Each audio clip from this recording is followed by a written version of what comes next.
Hello, hello, dear friends and family. Dr. STarsky joins the chat. Uh, so good to see you finally. Oh my god, we haven't streamed with you since, I believe, since Portugal. It was a real torture, I tell you that. Today we have several very interesting topics. And before we start, let me remind you about this one, because this one is also very important. So, as you probably know, Car for Ukraine launched another fundraiser, and we are fundraising surprisingly for another car. All right, so my beautiful community is invited, you included, of course, is invited to help with this fundraiser. Our goal is 11,000 euro for a truck that will go to the armed forces of Ukraine. Please check it out. The link is in the description. Last time we already did it. Specifically, the receiver of the vehicle is 11th Border Guard Forpost. Those guys are currently fighting in Kharkiv region. Let's check out what they are saying. Oh my god, how does it work? I forgot how my computer works even. There it is. Jesus Christ. Противник усіма можливими засобами намагається знищити нашу логістику та транспорт. FPV-дрони, артилерія та постійне полювання на маршрути постачання роблять кожен виїзд ризиком. Саме тому справний транспорт залишається однією з ключових потреб підрозділу. Ми, прикордонники 11-го прикордонного загону бригади Форпост, зараз знаходимося на Вовчанському напрямку та робимо все, щоб вибити ворога з нашої землі. Звертаємось до команди Car for Ukraine та Бандеромобіль з проханням допомогти з придбанням, підготовкою та доставкою авто, а також до партнерів, блогерів та ютуб-спільнот з проханням підтримати цей збір. Слава Україні! Героям слава! We heard you, my friends, and we are here. We are here to help. So, please check out the link. It's there. Before we start, my friends, let's traditionally check out some of the most recent updates from Ukraine, because again, we have quite a few of those. First of all, I would like to share this. Oh my god, everything is falling apart. I would like to share this very interesting infographics that is prepared specifically for you by the Center for Countering Disinformation. Glorious Ukrainian Center for Countering Disinformation. These guys are absolutely amazing. So according to those guys, 20 deep strikes were carried out between 17th and 30th of June. That makes it almost 2 deep strikes a day, and you can see the map. This map is actually portraying the failure of Russian terrorist empire, the real failure, the way it looks like, because what were they saying literally in 2022? We want to demilitarize Ukraine, right? There's their demilitarization right there on the screen. Tyumeny oil refinery, Ufa, Kargala, in Voronezh, a military complex was hit. Volgograd, same stuff. I talked about this in today's video. Space Communication Center in Gus Hrustalny, in Dubna, oil refineries in Yaroslavl, Kstova, Marinka, and the Moscow. You probably seen that one. So this is a very interesting infographics. Kudos to the Center for Countering Disinformation for preparing this. And also we have a few other interesting updates. First of all, the Russians decided to fight the panic in Russia. And you have no idea what they did in order to stop the growing. Oh my God, gasoline is gone. What do we do now? So they literally decided to classify the dynamics of the growing prices on fuel. So currently you cannot find any operative information in Russia regarding the changes in prices. How cool is that? It was available previously. The stock exchange and everything else Currently, it doesn't work in Russia anymore because Russians decided, well, information, if you have no information, you have no growing prices, everything is fine. Absolutely amazing. Also, Russians actually acknowledged, this is the news as of today, the Russian TASS agency is saying that Russian air defense has intercepted 7 gliding bombs, 602 UAVs, and also they mention 1 operational tactical missile, sorry, 1 long-range operational tactical missile. Most probably they were talking about that missile that blew up in the Moscow region just yesterday, and we were all wondering, what was that? Was that the Ukrainian ballistic missile or something like that? And again, I talked about it in today's video, and they reported intercepting this missile. I'm not really sure if they actually did. Who knows?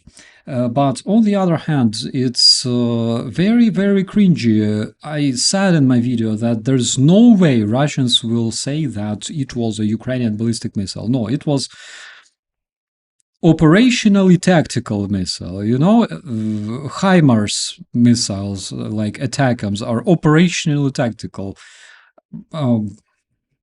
Storm Shadow missiles are also, technically they are operationally tactical. So, of course, they will not say that it was a new Ukrainian weapon, ballistic missile designed to reach Moscow and St. Petersburg. There's no way Russians will say that. However, I predict that they will be saying eventually, right, when those missiles start striking Moscow, eventually, of course, they start saying something like, without evil West, Ukraine would never be able to build those. Evil West, NATO, we should strike the centers of taking decisions and stuff like that, just what they always say. I give you 100% that it will be the case. The Russian fuel is currently breaking the records. All right, you can see that in some gas stations it already reached 150 rubles per liter, which is 3 times more than before the... Oh my god. What the hell is wrong with this wall? Like, literally, check this out. Holy Moses. I just noticed, like, what the hell is this? Is this like Russian trend or something? Why do they like shed so much? I would pay money not to live in a building that looks like diarrhea. Russians, what's wrong with you? Are you crazy? Why do you build statues out of manure? Why do you make your houses look like feces? This is insane. Oh my god. Oh, like, I already feel like vomiting even while looking at this freaking wall. But anyways, the price, 150 rubles per liter. It's not per gallon, my friends. It's 4 times less. In 2022, before the war and early during the war, the Russian fuel prices were somewhere around 50 per liter. All right. Now it's 150. My friends, if you think that in your country fuel suddenly became more expensive, don't worry, all right? In Russia, it's 3 times more expensive. Just remember that. And of course, your financial abilities and financial abilities of destitute Russian orcs is those two are completely different things. All right, so don't compare yourself. So Besides that, oh my god, I closed the commentaries one more time. Why do I do it every single time? I have no idea. Commentaries and reactions. All right, there it is. Besides that, which is actually something very, very cringy, this is, by the way, from Reuters. Russia decided to actually buy gasoline from India. Genius Russian mind came up with an absolutely brilliant idea, because currently Russia can technically produce oil, right, or excavate oil, but Russia cannot really turn this oil into gasoline or diesel because their oil refineries are dead. So they decided to go a different way. They decided to sell this oil for a very, very cheap price to India, where India will process it and then sell the fuel back to Russia for a higher price. Russians are absolutely freaking genius. I don't like genius, all right? That is insane. So Belarus also remains one of the key distributors of fuel in Russia. Currently, they sell between 100 to 150,000 tons of fuel to the terrorist federation. During the first 5 months of 2026, approximately 270,000 tons of fuel was delivered to the terrorist federation from Belarusian terrorist federation. Also, until recently, only one Russian oil refinery was out of reach. All right. We're talking about the key refineries, of course.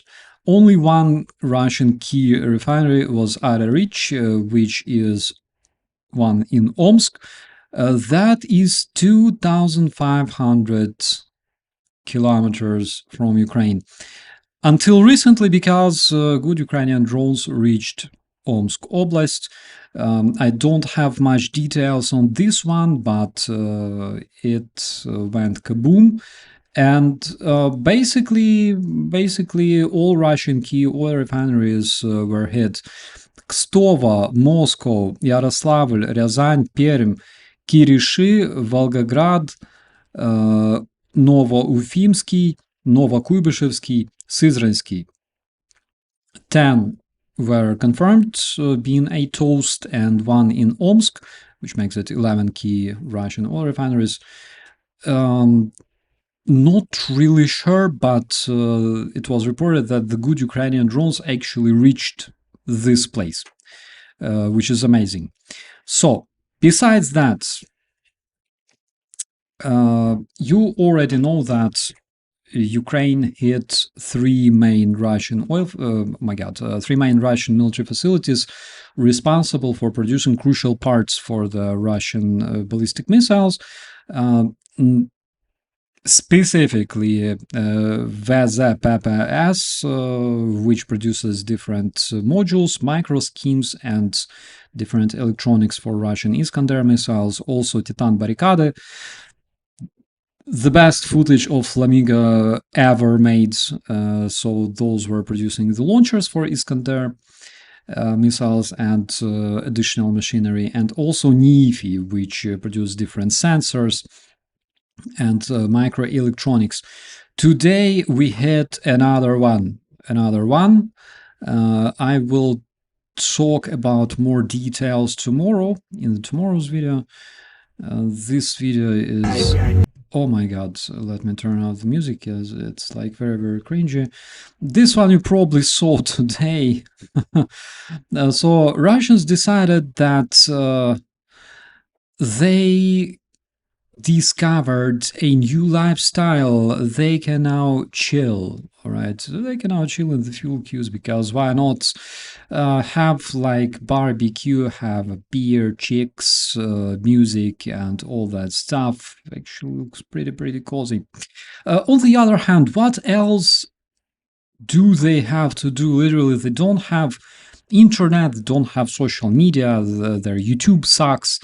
their messengers are being closed one after another, and basically there you go. They can now chill in the queue to the gas station. My personal opinion, that's absolutely amazing. Donetsk-Mariupol bridge was hit. Again, this is the result of Ukraine's mid-range strikes. You can see that one of the crucial bridges connecting Mariupol and Donetsk is effed big time, which again is very, very good. Very, very good for health, for good sleep, all right, for all that stuff. What did I forget? I think I forgot something, but anyways, very important moment that I actually wanted to talk about, but I keep forgetting about it.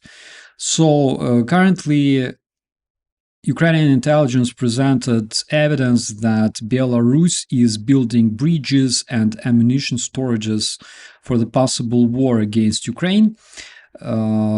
According to the Russian documents, all this stuff is described in the context of the so-called objectives of the SMO. According to the Ukrainian president, that's the data that he shared with the Ukrainian media. And we can actually see the satellite images of Belarus currently improving its logistics. We're talking about roads, connections, and this is one of the key indications that Belarusians are actually preparing for the war. All right. Remember, a couple of months ago, they were building the launch platforms for drones, for rockets. Currently, they are preparing the roads because they expect that the Russian troops will be moving there. So this is something that I talked about, and this is one of the key indications. Another key indication will be, for example, how did UA get so much better at destroying bridges? Well, we designed a strategy and we also designed the necessary means for that. So basically, we have new sorts of drones, we have better intelligence, we have a strategy on destroying those bridges. Disrupting the Russian logistics, which basically works very, very well. There were more than 1,000 and few hundred strikes since the beginning of this year, specifically on the Russian logistics in the southern Ukraine, which again is absolutely amazing. You can see that Russians are absolutely freaking paralyzed, especially in Crimea. Which again is very, very good.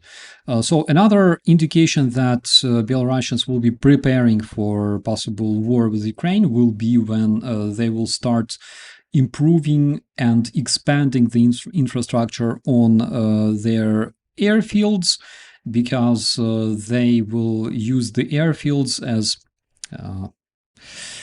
aerodrom podskoka, how to say, intermediate airports. During the airstrikes on Ukraine, they will be using Belarusian airports as intermediate airports. So we will see this one. And this will be another indication that Belarusians are actually preparing to enter the war. So besides that,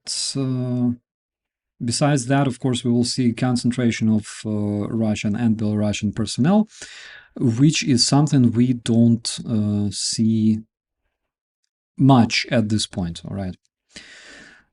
Okay, so these were the brief news update that took like 20 minutes of our time. Oh my god, I'm sorry, I need to take a sip. I hope that you have coffee, my friends. I have coffee with milk. Is it hot in your country? Because it kind of is here. I saw that in Germany and in Spain, in some places, the traffic lights started melting. That is absolutely crazy.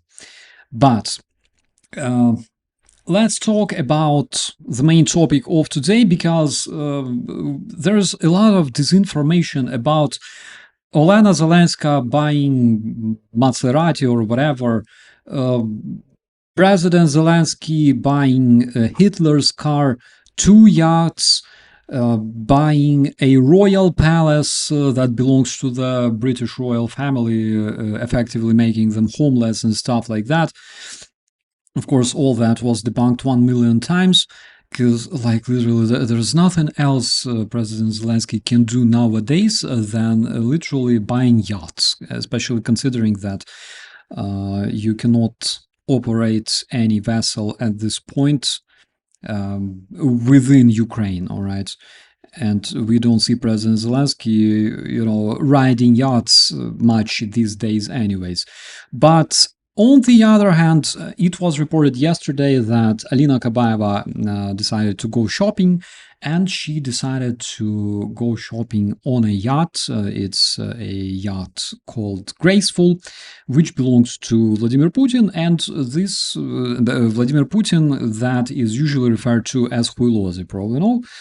And today, I would like to talk just a bit more about that, because, for example, Navalny, and you know that I'm not the biggest fan of Navalny. Navalny was Russian nationalist. His wife is absolutely ridiculous. What she does, how she talks about Ukraine and everything else, that's a different swamp, all right? But Navalny was actually killed, and this is why I cannot shit him as much as I do shit other other Russian opposition. He was actually murdered by Putin because he investigated Putin's wealth. You cannot investigate Putin's wealth. You cannot become a presidential candidate in Russia, all right, like Girkin Strelkov, because you will go straight to jail. And Putin is referred to as Huilo. Huilo is basically the way you call Putin since, I believe, 2014. All right. Huilo, it's not Julio, Huilo. That is the way Ukrainians call Putin. And that's basically the name that goes down in history forever. All right. You cannot become a presidential candidate because you will go straight to jail like Girkin Strelkov. And you also cannot talk about Putin's wealth because it's basically a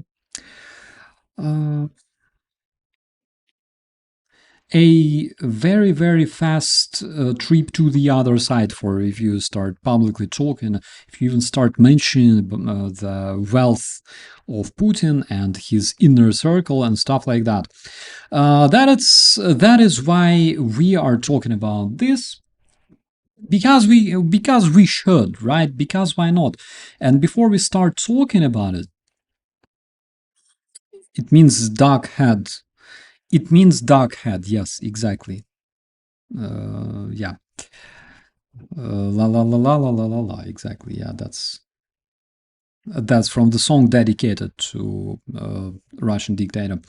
Hello, Murray Duncan. Hello, my friend. So good to see you. So before we start talking about Putin's leisures and pleasures, let's talk about something different, because you might ask yourself, it's basically very unpopular or cringy, for example, on the West, all right? In Ukraine, in Russia, in the post-Soviet space where people ain't that wealthy, all right? Of course, they talk about wealth of officials, of people who make decisions and stuff like that, because generally they don't have such big salaries to buy like palaces and castles, because apparently if they do, they are corrupted, and that is why we talk about it all the time.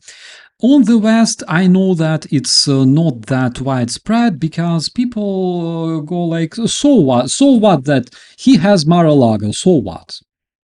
He's just wealthy. It doesn't make him a bad person. So the reason why I want to talk about this is because in Russia there's quite a few problems, and among those problems are some extremely severe ones. Here you can see, for example, one of the Russian schools. All right, you can see that it's leaking. Here you can see another Russian school that is also leaking, just like previous one. There's kids studying, right? It's some kind of school in the Asian region, I believe either Yakutia or Kalmykia, in Russia, classica, русская литература and everything else. And the kids are studying there while their roof is leaking, all right? While there's this big hole in the ceiling. There you have like another example, like the kids, and that looks to me like probably not elementary, maybe like middle school, but you can see that they are studying while the ceiling is leaking. All right. This is the wardrobe. This is where you give out your jacket or whatever, or coat. And I know because in my school, this school was obviously built in the Soviet times, and my school was built in the Soviet times. Like this stuff, I recognize it, even though it's not Ukrainian school, but this stuff, like this, like fence, I recognize it. I still remember this stuff. All right, so that's like another example. All right, like you can see that it's leaking. According to the Ministry of Education of Russia, 50% of Russian schools required capital renovation. It's not like would be good to paint the facade. No, they require capital renovation. They are falling apart, my friends. I'm talking about this all the time. And this is another example why I am showing you so many pictures of Russian schools leaking. It's because somebody might say, well, you found one school. Yeah, you found one school, and then you're showing it. All right. No, it's actually widespread. Here's another. This one looks like a corner of Russian classics. All right. Dostoevsky, Tolstoy, Pushkin, and everything else. Well, that is basically what it looks like in the Russian school. Healthy mold right there. From nature to Russian kids, straight into their lungs. All right. So that's another picture. So you could understand that's another healthy mold. In the civilized countries, you can only find that shed in the cheese, and in most cases, of course, that's healthy to consume. This stuff, I would not really call it healthy. Again, this comes from the Russian school. They have like an air conditioner, obviously, or is it just like ventilation or something? To me, it looks like air conditioner. I might be wrong. Yeah, most probably snatched in Bucha somewhere, you know. And this is the healthy mold straight into the kids' lungs. This one you have seen today, probably in one of my videos. Again, you can see healthy Russian mold. All right, those poor kids standing there and breathing the millions of spores immediately.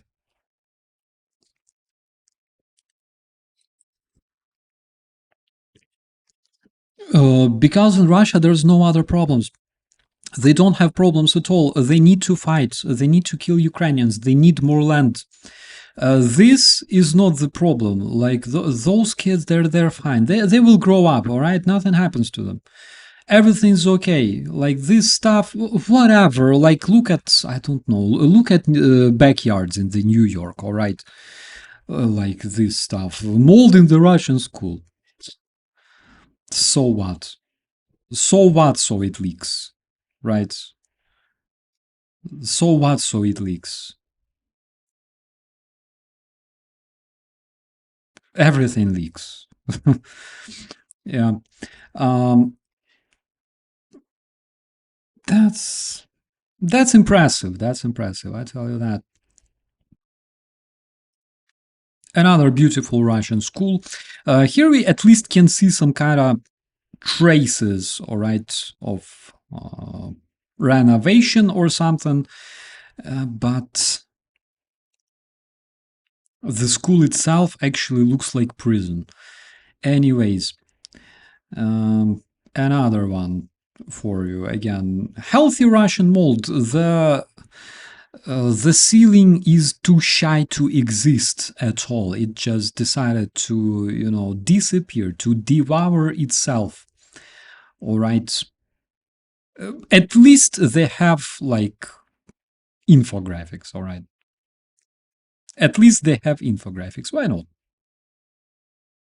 they put the chairs to keep the kids away from windows and this horror.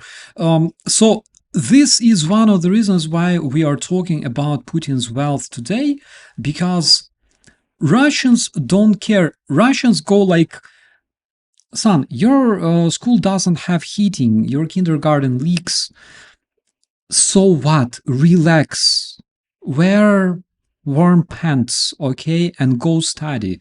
We need to fight in Ukraine. We need to we need to capture new territories. We need to kill more Ukrainians. We need to make Russia great again.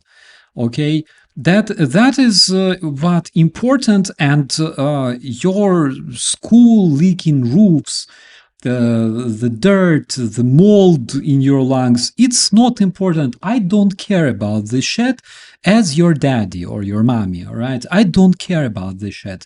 We need new territories. We need to attack Ukraine, okay? We need to pay 50% of our taxes to the war machine. That is important. You, like, whatever. You are only important when you grow up. You know why? Because you can go to army and I will receive compensation for buy myself new China phone or something like that. So that is just so you could understand the favorite song of mine back in the days, sang by legendary Sting. I hope the Russians love their children too. Well, I love you, Sting, but you are so naive. So naive. All right. You have to meet more Ukrainians. We will teach you about Russians. All right. Cold War times, 80s, 90s, people were so inspired. Finally, the Great Wall collapsed. We can be friends with Russians. Here, grab bush legs, grab like cheap chicken because our Russian brothers are starving. We need to help them, all right? 2022, the Russian kids are marching like some freaking Hitler Jugend back in 1940s, right? And say that they need to destroy United States and evil NATO and make Russia great again, right? So that's the reality. And from this, let's switch straight to the main topic of today, which is Putin's wealth. And there's a few things that I actually want to tell you, my friends. First of all, you probably already know that Putin has yachts. We will talk about Putin's yachts in just a while. First of all, let me introduce you to his palace in Gelendzhik. This is one of the Putin's palaces. So the way we learned about all this, Navalny's team, my God, dossier center, the US Treasury, intelligence, and everything else.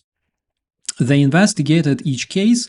And for example, like the very, very banal and stupid example, Putin has a bodyguard, all right? A simple dude from Russia's secret service. This simple dude from Russia's Secret Service all of a sudden has a palace in Gelendzhik that costs $1 billion. All right, he simply has it as his property. How do you think? Does it belong to him or it belongs to Putin? All right. Just like a simple example so you could understand why we're talking about these things as something that belongs to Putin. Or for example, he has an auntie, and his auntie, she lives in some ugly village, all right, not far from Ust-Pizdyusk, in a wooden hut. And at the same time, she has a yacht that costs $1 million. So how do you think? Does it belong to Putin or does it belong to his auntie? That is Gelendzhik. That is Putin's palace on the Black Sea coast. According to the Navalny's investigation, this stuff costs 100 billion rubles, or approximately $1,350 million. Besides this palace, in that very area, it has underground hockey rink, casino, theater spaces, vineyards, port access, and security zones. So underneath that palace, there's a hockey stadium where Putin literally has fun. All right. Yachts. Let's talk about yachts. Putin's yacht, graceful. This one is also very, very interesting. This is the yacht that Alina Kabaeva, that his lover, is currently using in order to go shopping somewhere. I don't know, Dubai, Europe, maybe. I have no idea. Maybe she'll have some kind of fake identity, and literally disembark somewhere in Malta, Salerno. I don't know. The US Treasury identified this very yacht as Putin's property and basically sanctioned it. All right. This is a very cool one. It actually has like a landing platform. Oh my God, where to show it to? Show me the view from above. There it is. It has a landing platform for the helicopter, so you can just fly there and enjoy. Yeah, typical middle class house. Absolutely. Everybody can afford it. 100%. Nothing special. Like they say in Russia, nothing special. Go home. Love Putin. Drink vodka, everything will be fine. Besides this one, he has a yacht called Olympia.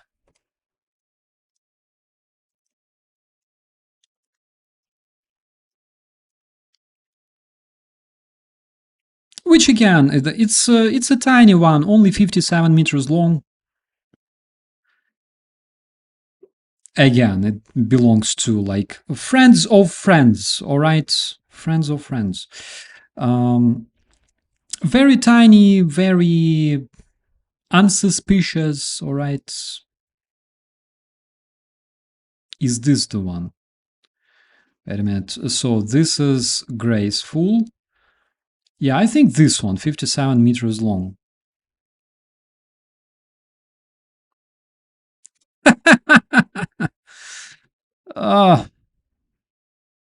Oopsie. How did that happen? Yeah, from time to time, of course, you need to make such pictures, all right? Because otherwise, the boys would not respect you, right? Yacht Olympia. Then Putin has another yacht, which is even smaller, only 46 meters or 120 something feet. All right. Putin's yacht shellest.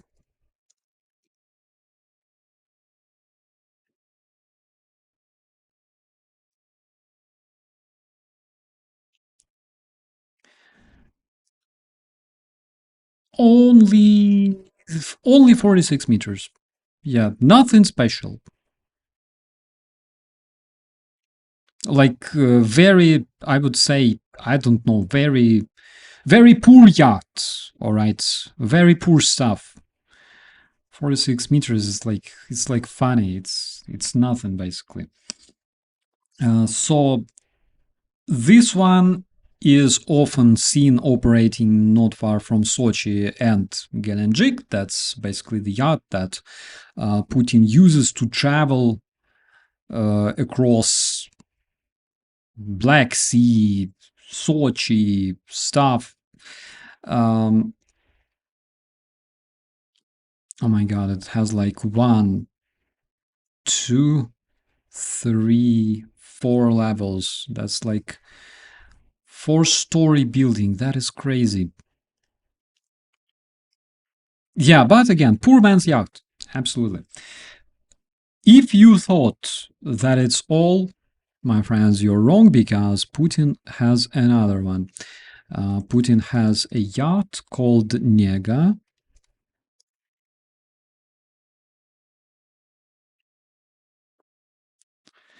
Only 35? Wait a second.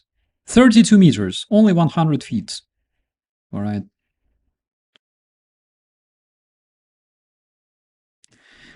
Putin's yacht Nega.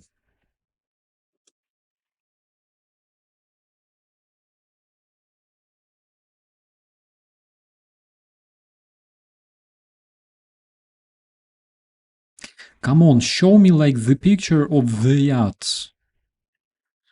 Don't be ridiculous. Yeah, that it is. That is Nega.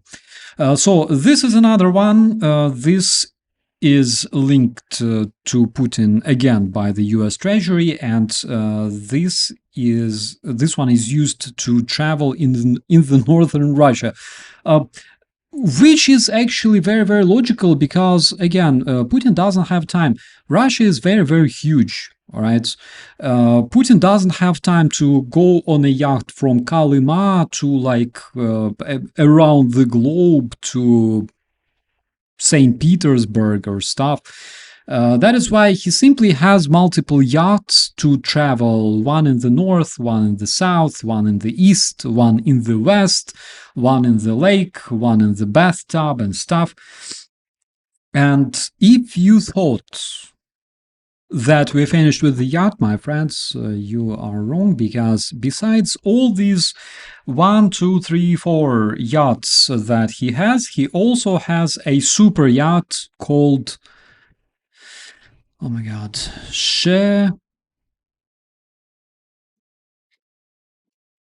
Scheherazade.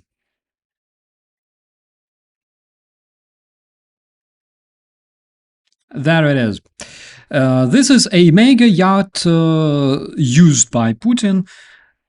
It's approximately 140 meters long. It's freaking huge. It's the size of a destroyer. It's the size of a Russian warship Moskva, I think. Or something like that, 140 meters long. Why the hell do you even need this one? There are more people live on board of this yacht than your family. What the fuck? Why? But Putin can afford. Why not? So it had the project name Lightning. The exterior design was done by the designers, geniuses. Everything is luxury. Everything is insanely expensive. So currently,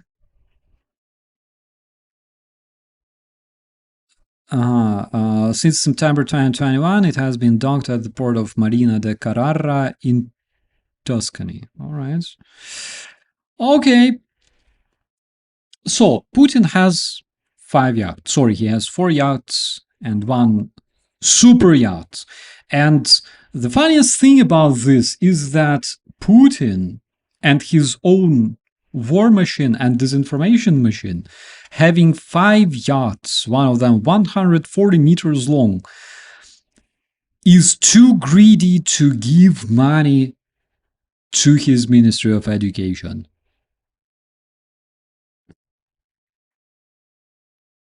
He could literally donate 0.5% of what he has to improve the welfare of his people. But he simply doesn't care. No, instead he produces fakes about yachts bought by Ukrainian leadership, Lamborghini, whatever, expensive cars and stuff. That is insane. Basically, again, Russians love to project so much. They literally go, okay, what crazy shit can we make up, all right, about, for example, President Zelensky? What sort of shit did we do? Okay, Putin has 5 yachts. Let's create a disinformation campaign, all right, that President Zelensky bought 2 yachts. Because why not? We haven't finished yet, my friends, because we are currently talking about the richest person in the world. If you think that Elon Musk is the richest person, Elon Musk cannot even compete. Besides that, Putin has another residence. It's called Lake Lagada.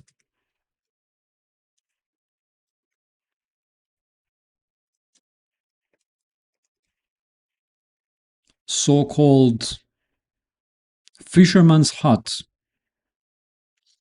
It's a highly secretive location over here, not far from the Finnish border, where Putin likes to go to catch some fish, drink, do some stuff, I don't know, spend his time with Alina Kabaeva, let her feed local mosquitoes, you know. So this stuff was actually discovered by by different investigators. Luxury residence complex linked to Putin and Putin associated networks. Again, his driver, a simple guy, has like a luxury complex not far from the Finnish border. So what?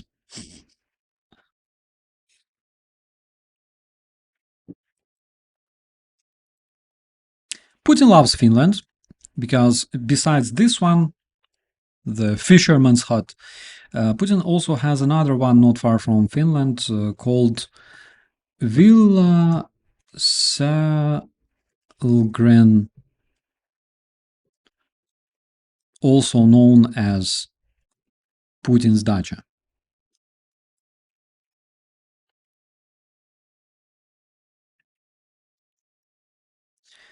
This one is like, it looks like literally poor man's hut, all right? This one is located not far from the Gulf of Finland, linked through associates. Again, his housemaid, all right, has a luxury complex because why not? So Putin's gold-plated swimming pool. Is this the one? Hard to tell. Yeah, but I bet Putin doesn't use this one much. Especially these days, I believe that he spends more time somewhere in the bunker, for example. This one is Gelenjik. This is not the one that we're talking about. What else does he have? He also has a ski resort. It's called Igora Ski Resort.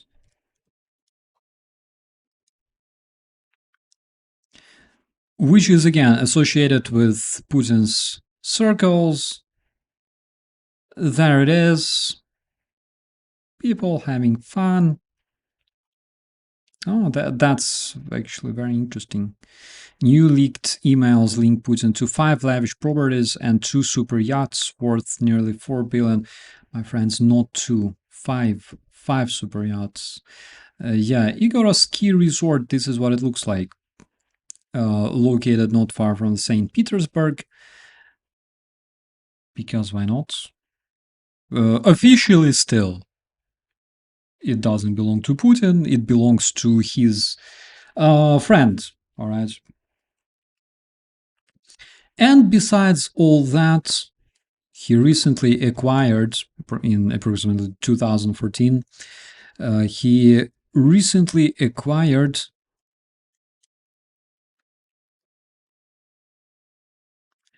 a bunch of vineyards in Crimea.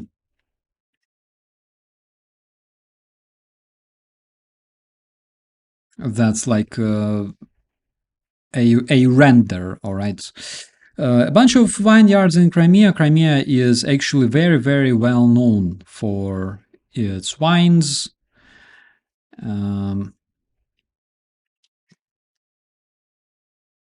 Putin enjoys wine from time to time, as you can tell. And it was reported that near Gelendzhik, like near this location, this tiny house, all right, he also has a bunch of vineyards. I believe that they are located like on the slope of the hill. And Putin uses his very, very own wine. Actually, it's absolutely logical, again, because Putin, just like Yanukovych, they're both paranoid, and they prefer to consume the food they grow themselves, including wine, including the drinks. So, we finished with Putin, but it's not all, because I believe, and by the way, what do we have here? Here, for example, on this picture, let me show it on this picture. Here we can see a bunch of wine. The stuff, the plaque says collection wine, Gaza number 275. Collection wine, owner Vladimir Putin. Because why not? Yeah, I believe that all this came from Crimea. Looks legit. Looks exactly like 10 years old wine. But we finished with Putin, but my friends, that's not all, because that's only the property that we managed to identify through intelligence, through US Treasury, through investigators, through many, many different people, including Navalny. There's more to that. There might be a couple more yachts, so there might be a couple more palaces, because according to different rumors that were not confirmed, but the rumors originated within Putin circles, he might have a lot of palaces, more than 10, all across the terrorist federation, because again, there's more than 80, 90, I believe, up to 90 Russian regions. And Putin basically has a residence in every single region, because why not? Putin will rule Russia forever until he dies, all right, or until Russia collapses, either or, and he doesn't care. Alina Kabaeva, let's talk about her.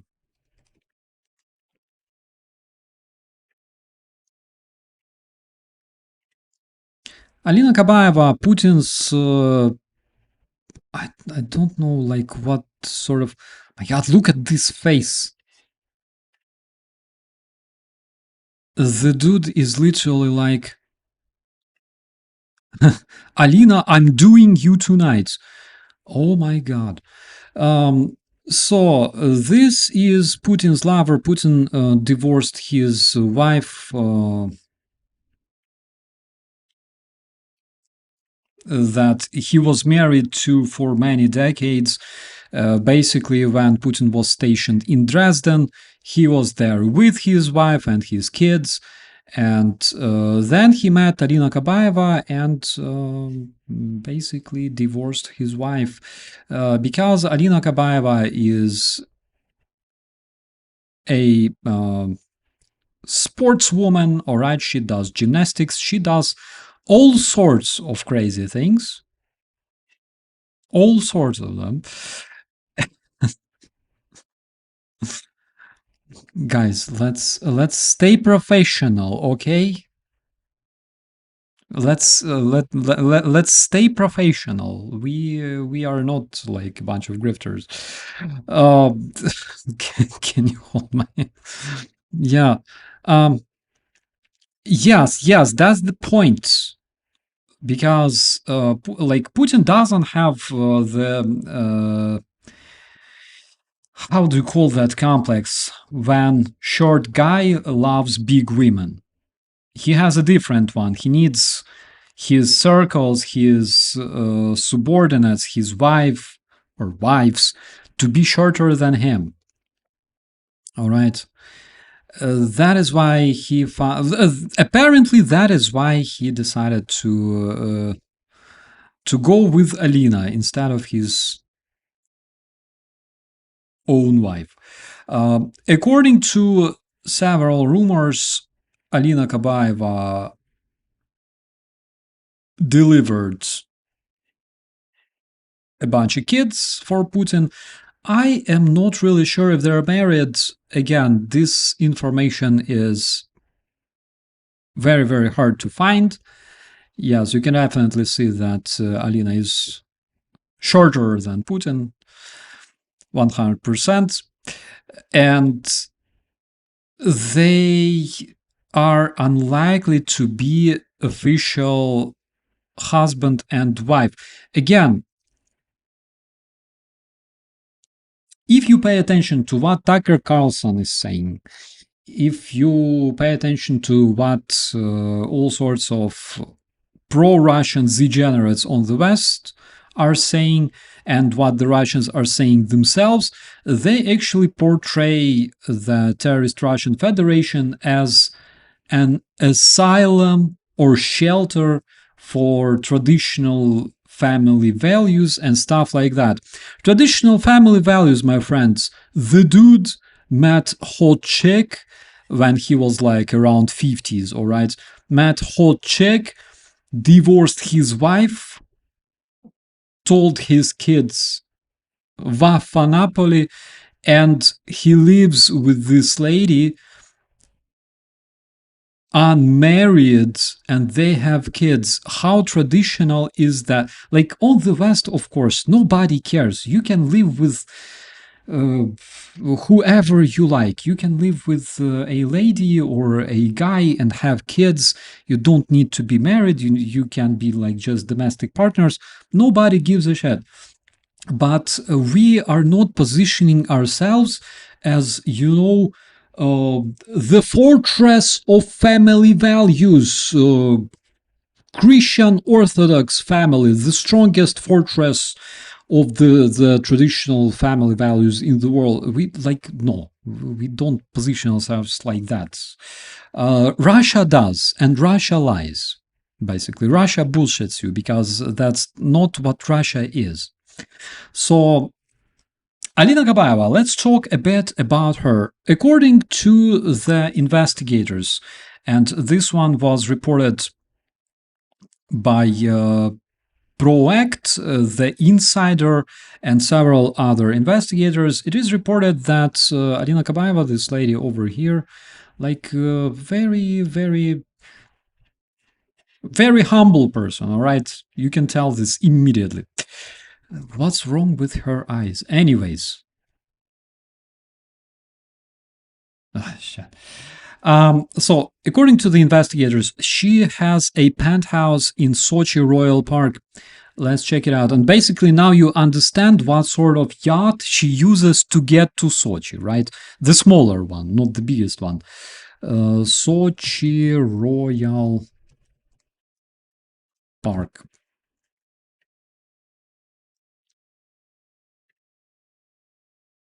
Not bad, not bad at all. From this place, basically, you can see this. You can observe the sea. All right.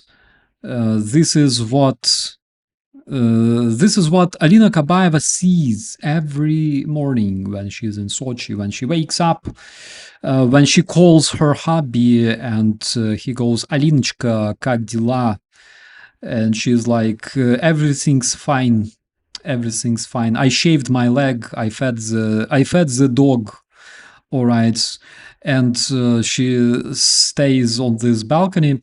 But most probably she doesn't, because she has a penthouse. She lives on the topmost floor, like over here. And according to the insider, according to the Pro Act, and according to several other investigators, she has Russia's largest apartment ever built, because her apartments are around 2,600 square meters over here. Not bad, not bad at all. So her apartment have different luxury facilities. Most probably she has like the gym, sauna, and stuff like that, because Russia is a very, very humble place. Okay, Russians don't believe in wealth. Russians don't believe in wealth. Russians also don't believe in poverty. But it doesn't change anything. So imagine, like, I don't know. Let's see. My God, how to switch? Izba. Guys, tell me any Russian region. Izba, Omsk.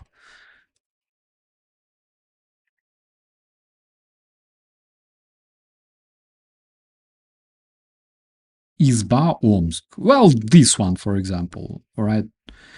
Russian izbushka. Izbushka on chicken legs.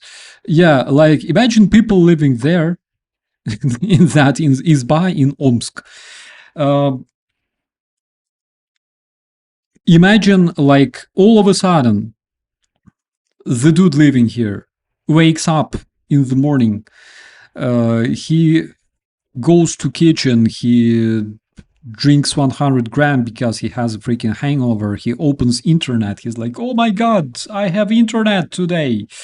He opens internet, and he realizes that internet actually works, that he has a very good connection. And then he opens I don't know, like his favorite social media to find out how the first lady, and though technically she's not the first lady, right? Because she's not married to Putin. They're just like domestic partners.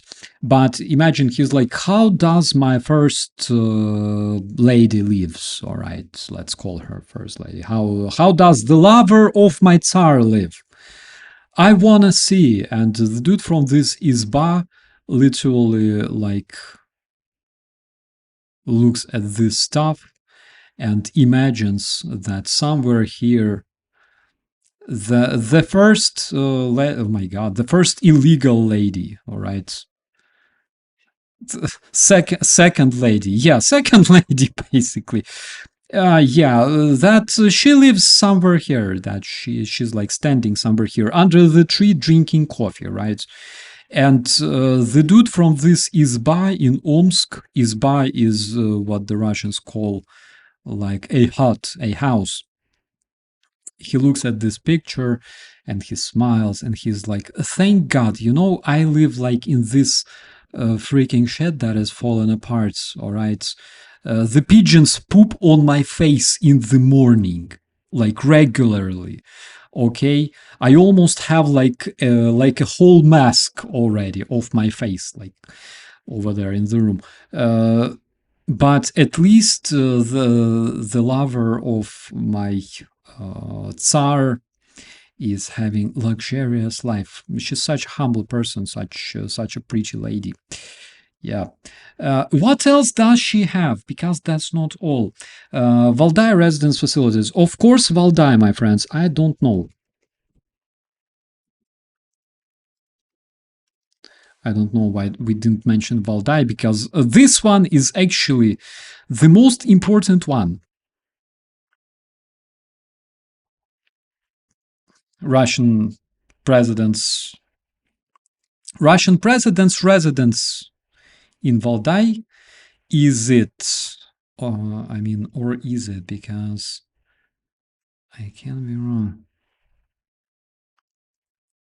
So those are the military bases.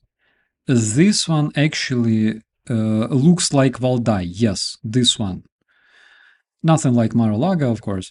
But anyways, Valdai is the palace that is currently surrounded by approximately 30 air defense systems, including Tors, Buks, S-300, 1,000 idiots running around in the tree lines with man-pads, with machine guns and stuff like that.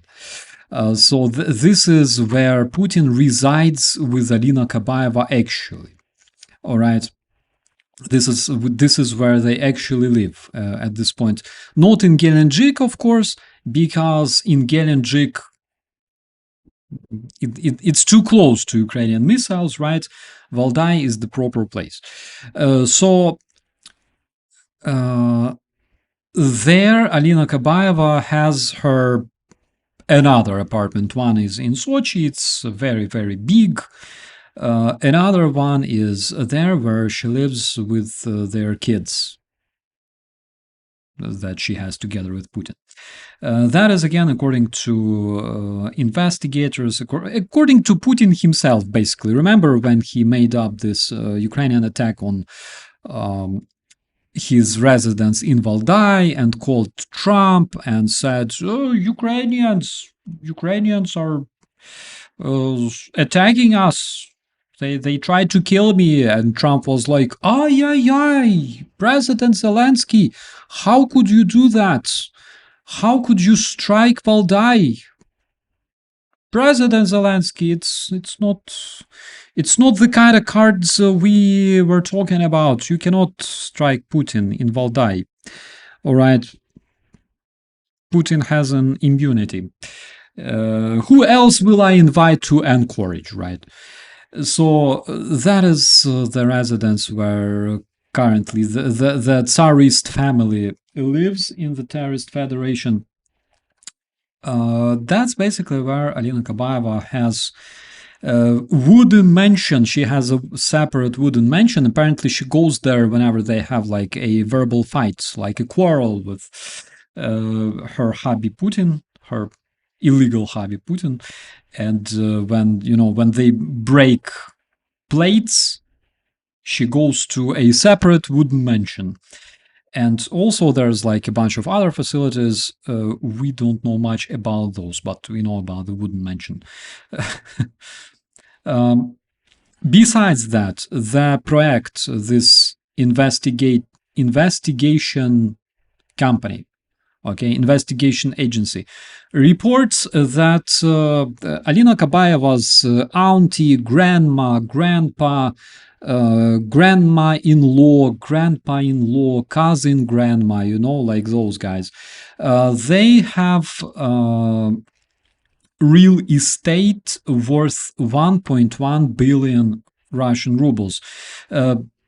The project specifically tells that Kabaeva's grandmother, let's see if we have picture of this lady, Alina, oh my god, Kabaeva's grandmother. I hope we have a picture, because why not? Internet should have everything.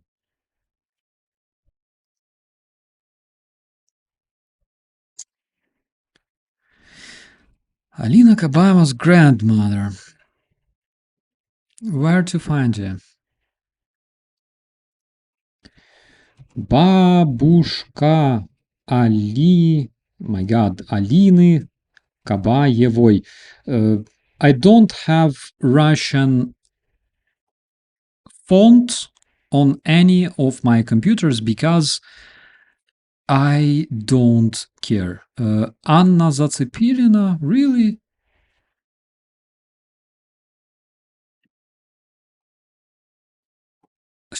No, this is definitely not not the grandma of Alina Kabayeva. I believe this one. Let me see who this person is. To make it a bit more interesting for you, my friends, I will translate this page to English because I can. So, how Putin's friends fell in love with Alina Kabayeva's relatives. Come on, scroll, dude. Please. Is that it? Come on, scroll. So this page refuses to scroll. Let me see, maybe I should try again. No, this page literally refuses. Okay, I don't care.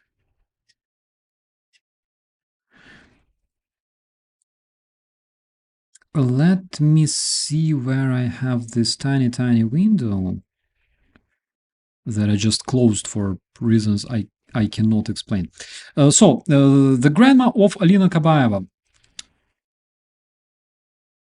She has a real estate worth around 1.1 billion Russian rubles, despite modest personal lifestyle. So basically, it was reported that Miroslav Burtovy, Tom, my friend, it was reported that she's basically like, typical Russian babushka wearing like this platok, kokoshnik, I don't know how to call it, sitting somewhere in the wooden izba in the backyard of a huge mansion. All right.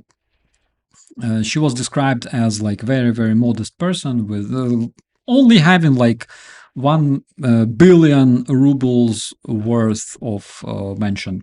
Also, the total reported real estate network that the investigators have linked to Alina Kabayeva, her relatives and associates, is worth at least $100 million. Because again, why not? And this is something that you cannot talk about in Russia openly, because if you start talking about that in Russia, people start like, what are you talking about? Stop it! Stop it! People are very scared to actually talk about such things. Yeah, I expected that this was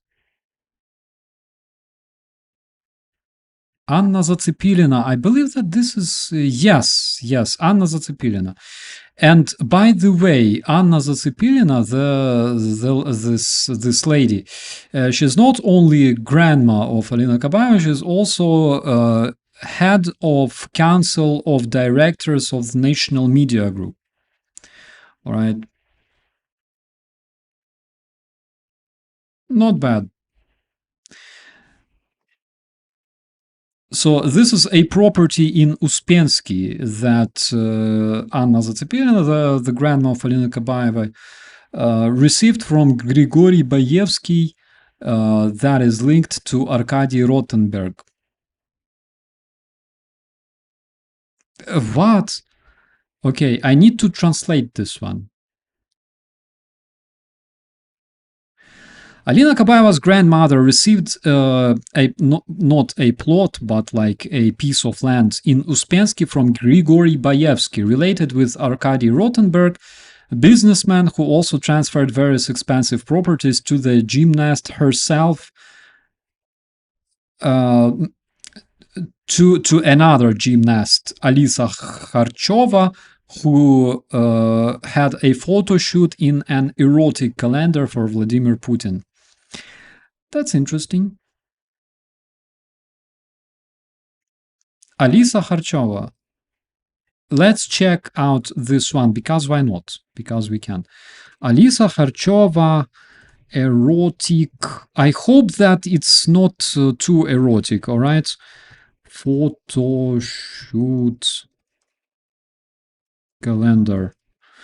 Okay, before I show it on YouTube, because you know YouTube can be a bit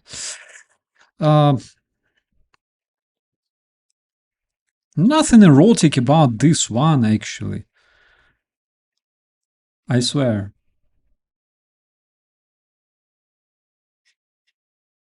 Okay, I'll show it to you. Yeah, so that is Alisa Kharchova, or whatever she is. Vladimir Vladimirovich Velucci. I understand. So she had a photo shoot for like a personal calendar for Vladimir Huilo. Yeah, that's interesting. It's very interesting to see how they all are linked.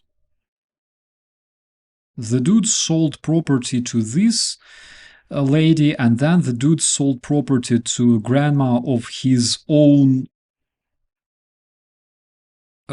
chief, Vladimir Putin. That is very interesting, but it makes sense. I believe that there were some other pics, but that's for Putin's eyes only. What else do we know? Let's talk about this guy, my friends. I'm sure that you definitely want to hear about this one. Like this crazy man on the photo. Vladimir Solovyov. Vladimir Solovyov, to those who doesn't know him, my friends, I am so much envious, all right, that you don't know this dude. Because unfortunately, I have to watch him a lot. This is Solovyov. He is Russia's top propagandist. What does it mean? When Solovyov talks about something on the TV, for example, he says, we should prepare to be strong. This means that Putin himself, through Kiriyenko, through his associates, passed the narrative to Solovyov to spread among his serfs. Solovyov is Putin's personal speaker, all right?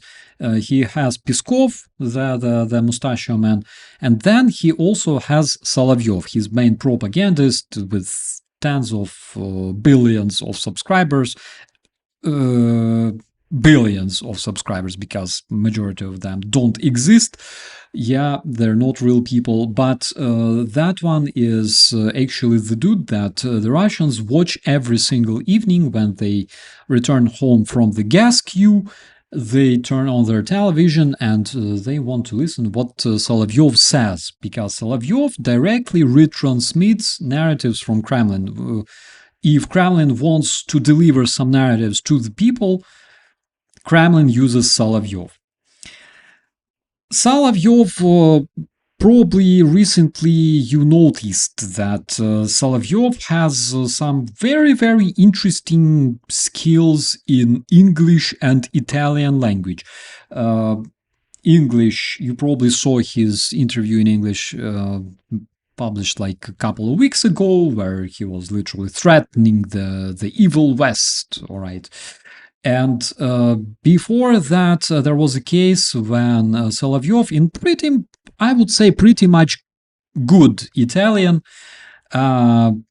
said that Prime Minister of Italy, Giorgia Meloni, was, I cannot even pronounce those words, like, I wasn't educated like that, all right, that she was a bad person. Basically, he compared Giorgia Meloni to his very, very own mom, I would tell you. I would explain it like this. So, Vladimir Solovyov knows Italian very, very well for a very simple reason. Solovyov has a villa in Italy, specifically this one. And actually, it's not very secretive, all right?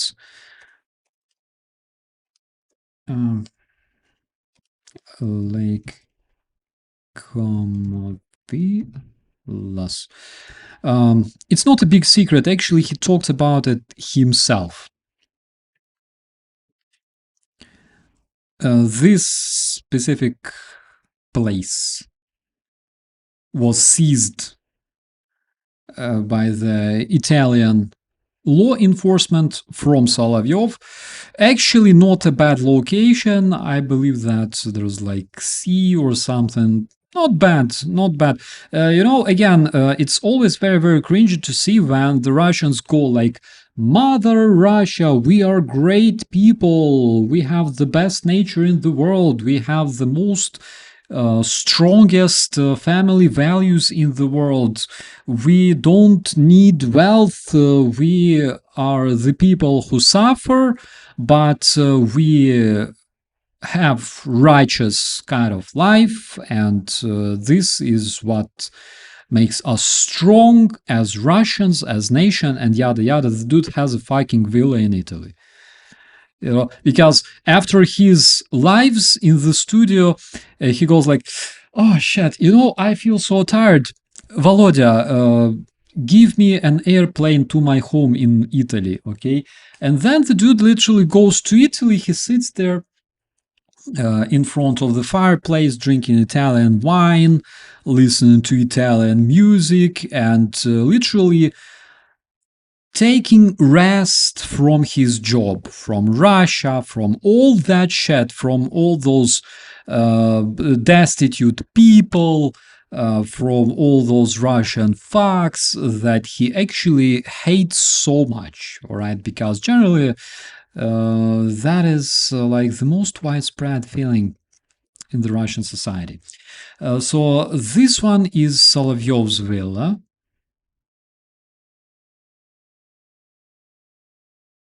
Unknown activists vandalize villas in Italy. I have no idea. Yeah, but the place actually looks legit.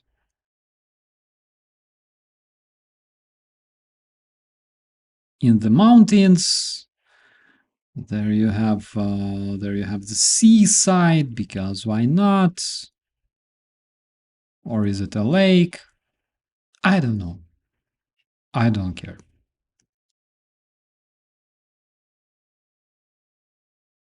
Yeah, not bad. Not a bad lifestyle for Russian propagandists who promotes Russian values, who promotes the Russian mir, and all that jazz. Yeah, it was Solovyov's villa. That's what rich Russians do to get a break from the misery of terror Russia. Take a plane to their dacha in Western Europe. Yes, absolutely. That's what they do. He lives in villas, but feels he has a right to tell people how to think. Yeah, that's the cringiest thing, because, he can speak. How much longer can Crimea survive without supplies? We'll talk about this one. But Solovyov can speak. He has every opportunity to be heard in the Terrorist Federation, and basically that is why he was appointed by Putin as, the mentor for his people, the shepherds of his herd. All right. How much longer can Crimea survive without supplies? I believe not much. If the supplies are completely cut, we will see Crimea collapsing extremely, extremely fast. Crimea is extremely dependent on external supplies, all sorts of them, starting from water, which is the most necessary, because their own desalination facilities are basically dead. Crimea all this time received water from the Ukrainian mainland through channel. After the beginning of the occupation of Crimea, since 2014, or I believe even 2015, the channel got closed, And because why should we supply water to the occupiers of our land, right? And basically the Russians were supplying the water via bridge, via railway, ferries, and yada yada. But currently it's not the case, because their ferries are dead as well. The bridge doesn't work well, and the land corridor via the Kherson Oblast is not reliable. Also, majority of the bridges are dead. They collapsed for some reason. So, I believe that we will see collapse of Crimea very fast, because Russia collapses faster than I even anticipated. You can see Russians screaming in the social media, we should go and talk to Putin and ask our government what the hell is going on, and things like that. Already a few Russian war criminals start being vocal. They get arrested immediately, of course, but they become more and more vocal. And this means that Russian society is very vulnerable. If your society is built on egocentrism, violence, poverty, corruption, and it has nothing in common with Western societies, with Ukrainian society, all right, with the civilized world, where you actually care about other people, then basically it will collapse very, very fast. They will literally, like spiders in the jar, they will just eat each other, and they will collapse. You will see. You will see that they will start collapsing very, very fast.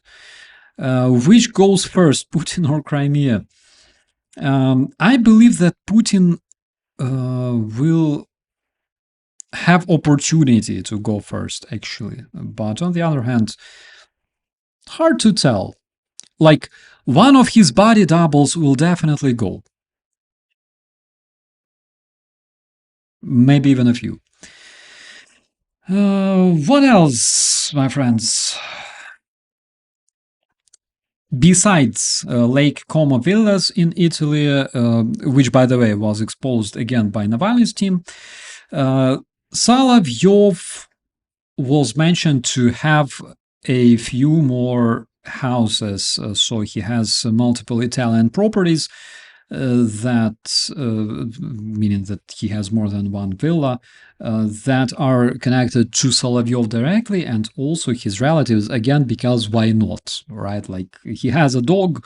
The dog has like a farm, all right, in Italy, where they grow like wine. Besides that, of course, it's very, very obvious that Solovyov has Moscow real estate.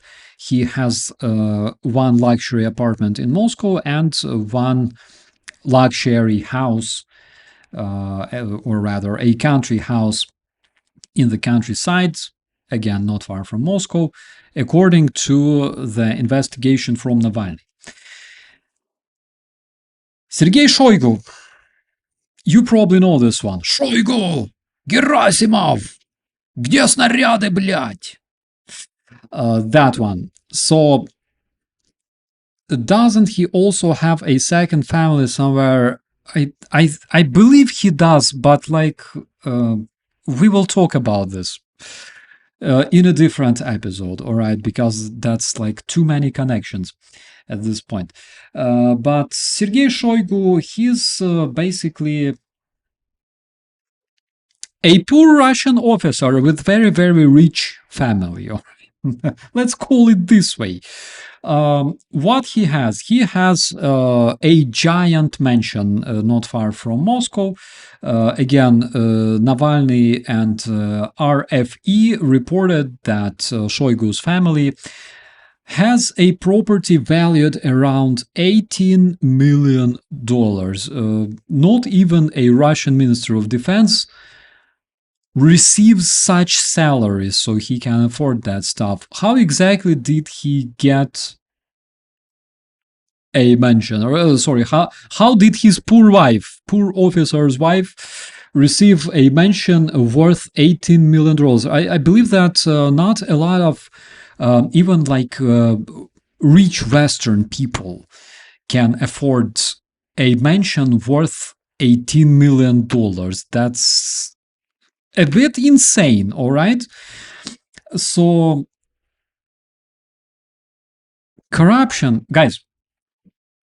Remember, in 2022, we captured the Russian Orlan, and we made an unboxing of Russian Orlan UAV together with my friends in Kiev. It's when Kiev was still besieged by the orcs.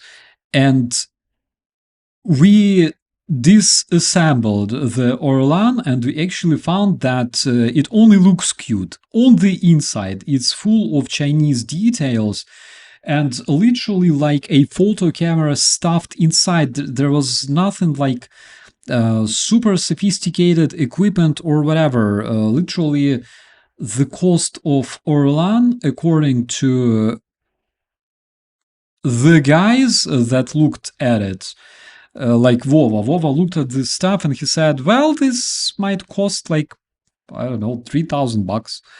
All right, $3,000 and a few elf bar vapes, for example. All right. According to the Russian documents, Orlan UAV in 2022 would cost between $80,000 and $120,000. So you can imagine that each Orlan UAV that was created, that was produced for the Ministry of Defense, literally costs $3,000, but Shoigu had $100,000 from each Orlan. And basically, this is how you buy yourself a giant mansion worth $18 million. Let me see. Shoigu mansion. Oh, there it is. Not bad, Shoigu, not bad. Yeah, like each plank in this mansion is actually a tiny Russian Orlan that never flew. Yeah, not bad. Not bad at all. You can imagine literally Shoigu with his family, like chilling in the park, like having a barbecue there, taking rest from highly successful special military operation in Ukraine.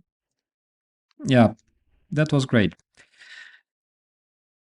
Do we have more? The modest house of Russian defense minister. Yeah, very modest.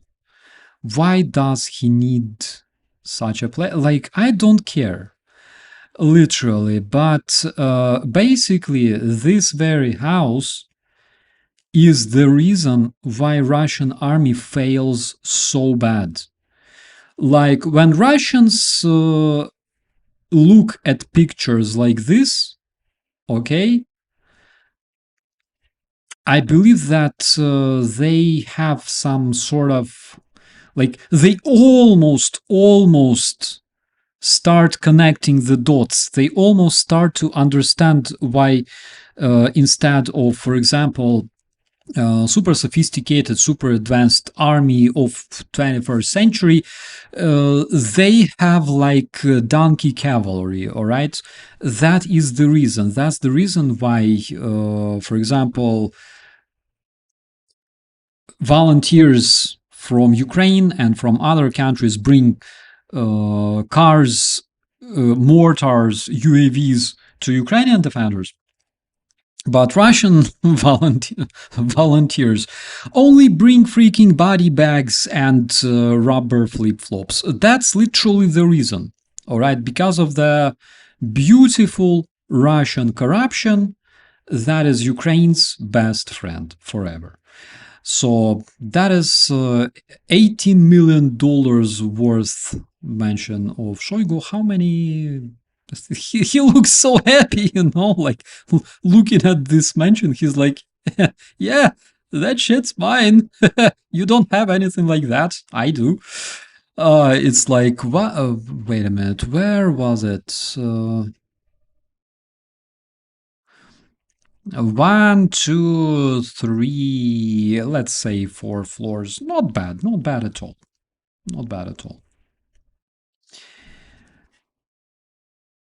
So let's check what else does he have, because besides that,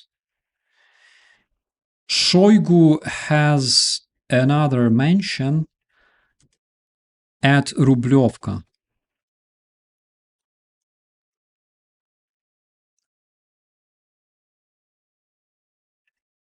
I believe that it's this one. Special purpose stewardess. Yes, yes, I believe it's this one.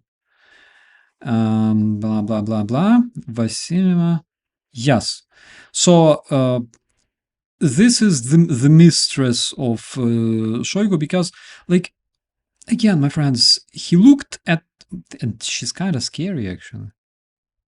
Anyways, Shoigu looked at Putin and is like, why not?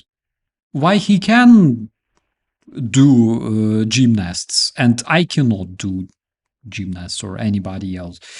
So this is his mistress, this is his lover, and Shoigu, he looks like he looks so funny, actually. I don't know, like those, like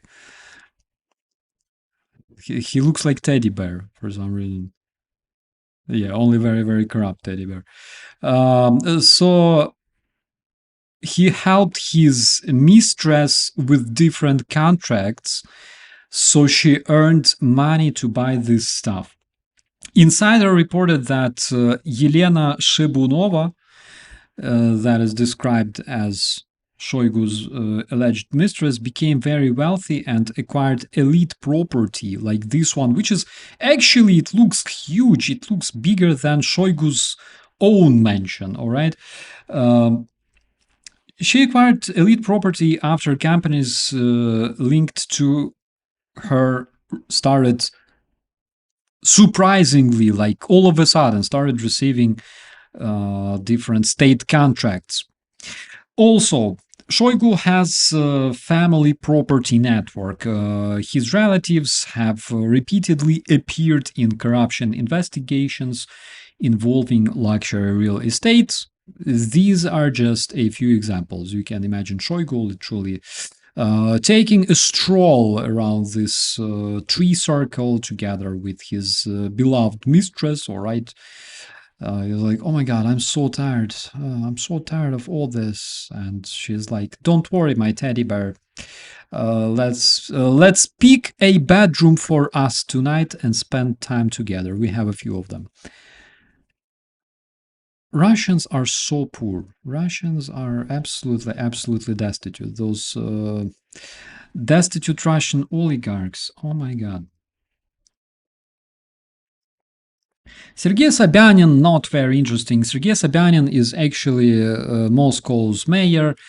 Of course, his daughter has an apartment that is 300 square meters in central Moscow, worth, again, millions of dollars. Then his daughter also has an apartment in St. Petersburg, and Sobyanin also has property in Serebryany Bor. It's an elite luxury property, a bunch of mansions in the elite Moscow area associated with senior officials, including Sobyanin himself. But Sobyanin, like, fuck, Sobyanin, we don't care. Dmitry Medvedev. You probably know this one, all right? Medvedev, like this crazy dude. No, not the sportsman. I don't care about sportsmen like this tiny Russian dwarf, tiny but extremely, extremely evil. Look at his evil face.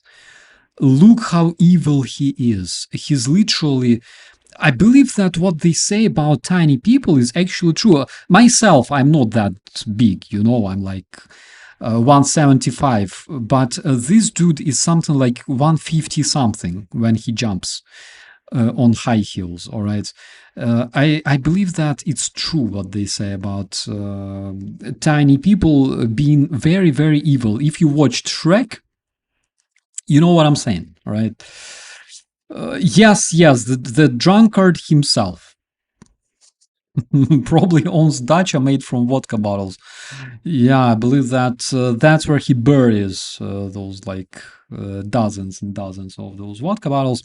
But seriously speaking, the investigation that was conducted again by Navalny, and actually it was very, very famous in Terror Russia. I watched it myself a few times. It discovered that Dmitry Medvedev has alleged network of foundations and proxies controlling assets worth over $1 billion. Besides that, this report stated that Dima has luxury residences, agricultural estates. The dude loves nature. He likes to drink on the nature. You know, he enjoys barbecue. Probably like sitting outside somewhere. By the way, can we see that? Just a second. Dmitry Medvedev.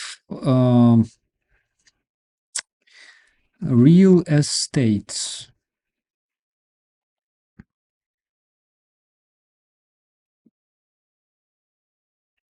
Yes, there is investigation on Deutsche Welle, but besides that, yeah, basically we have another shot. This is Medvedev I recognize, all right, like this dude.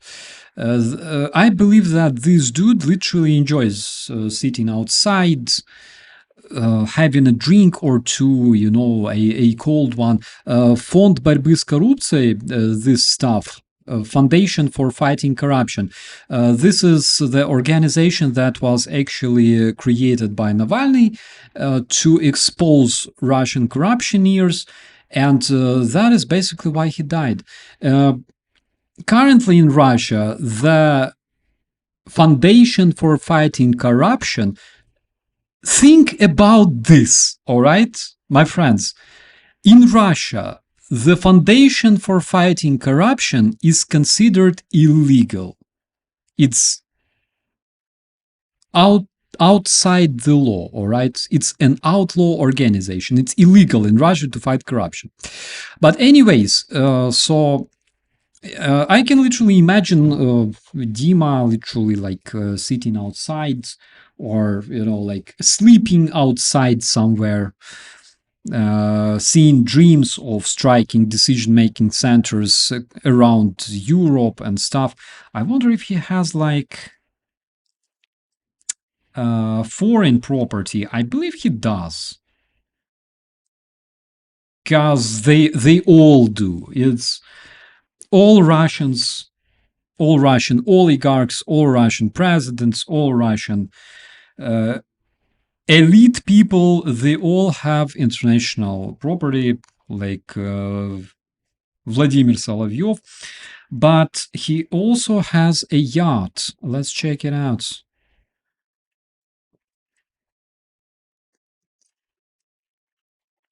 Dmitry Medvedev yacht. I know that he has a yacht, and I know that it's fuck, it's actually freaking huge. So it's $100 million worth, all right, like this baby.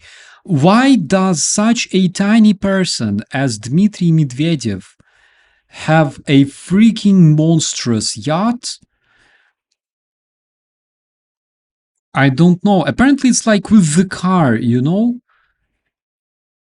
Like, you know what they say?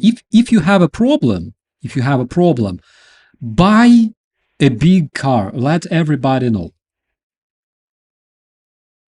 Apparently that is why Dima Medvedev is operating this one, maybe himself. Imagine Dima Medvedev standing there on the bridge as a captain, wearing, like, you know, this captain's hat with a bottle of vodka in his hands and like, operating this wheel, all right, and imagining himself like a captain of a Titanic or something like that. That is that is actually kind of funny. Imagine like Medvedev as a captain of this stuff, and imagine that he's alone on the ship, like this huge freaking super yacht, $100 million worth. Medvedev only wearing like underwear and like captain's hat with like huge huge bottle, not even bottle, a tank of vodka. Oh, that's so good. That's so good. That's something that most probably I will see in my nightmares tonight. Yeah, my imagination just kicked in.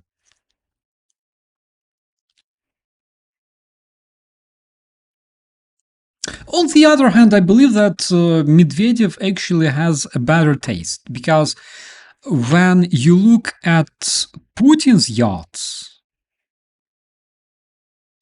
I don't know. To me personally, they all like Putin's, Kabaev's yachts. They all look like overly modern, and they look like sport cars, basically sport yachts, right? Um, I'm surprised Medvedev once looked normal, to be honest. Well, that's basically, it's very, very typical. It's very typical for Russians.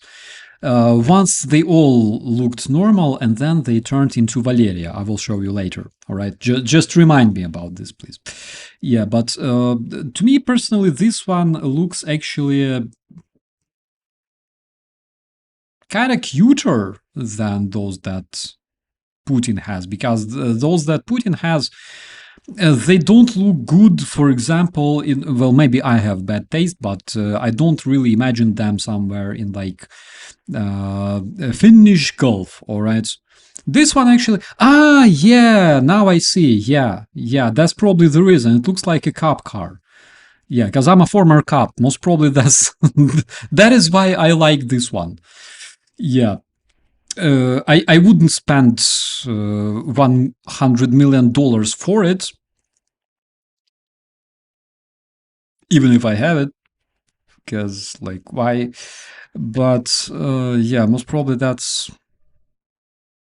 why I find this one cuter. This one would be like a very good yacht to arrest Putin's yacht, something like that. Okay, what else do we have? He has a Tuscan vineyard and elite mansions. Again, according to this investigation, as you can probably understand, all the assets were not on Medvedev's name. You will not find anything stated that, for example, this mansion belongs to Putin or this yacht belongs to Medvedev. It belongs to his dog. It belongs to his driver. It belongs to his gardener. All right. He has a gardener from Yakutia who drives like old Zhiguli car, like Lada or something. But he also has a $100 million worth yacht. All right. So, like, it's absolutely obvious. Dmitry Peskov. What do we know about Dmitry Peskov? That's very interesting. So, Dmitry Peskov, the dude, oh my God, Dmitry, the mustachio man, Dmitry Peskov, come on. A spokesman for Vladimir Putin himself. This is the dude who makes cringy statements. Okay. His son lived and studied in the United Kingdom before he got kicked out, allegedly because of drugs. Again, real Russian elite, real Russian decision maker right there on your screen. Let's check out his watch. This is something very, very interesting. So, Peskov was noticed wearing some very specific watch.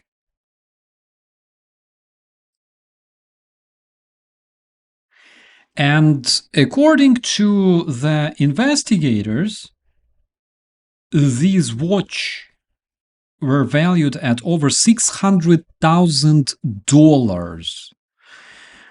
Imagine a person wearing a watch that costs $600,000. If he's not an astronaut, then apparently he's Dmitry Peskov. Why is he eating this woman? Oh my God! Thank you so much, Google. Besides that, it was reported that Peskov and this lady, known as Navka, Tatiana Navka, it was reported that they had a honeymoon on a yacht that was rented for, again, hundreds of thousands of euros per week. I don't know how much time they honeymooned on this yacht, apparently a lot. And also, Navalny said that Peskov has an expensive elite property near Moscow. Of course, everything belongs to this poor woman that is being eaten in front of you on your screens. Yeah, but oh my God, sniffing her hair. Yeah, that's, or wiping his nose against her hair, or something like that. Yeah, everything belongs to this poor lady, including the watch, apparently. All right. Because why should Peskov pay taxes if all the taxes go to Peskov anyways? That is another interesting thing. And then we are moving slowly because, guys, I gotta wrap it up soon. Soon it will be 2 hours. All right, but we cannot avoid mentioning this one. Actually, there are 10 more men. They are less known. For example, a man like Igor Shuvalov, which is regime manager and financial administrator. There is Alisher Usmanov, the oligarch and stuff. Alisher Usmanov, the one that both, oh my God, what is the name of the former chief of foreign affairs in Slovakia? So that guy talked to Lavrov about removing sanctions from him. Anyways, Orban also did. Yeah, but we are slowly moving to this one. This one. The Dying Horse himself, my favorite Russian. Holy shit! He can actually smile. I believe that they freaking stuck like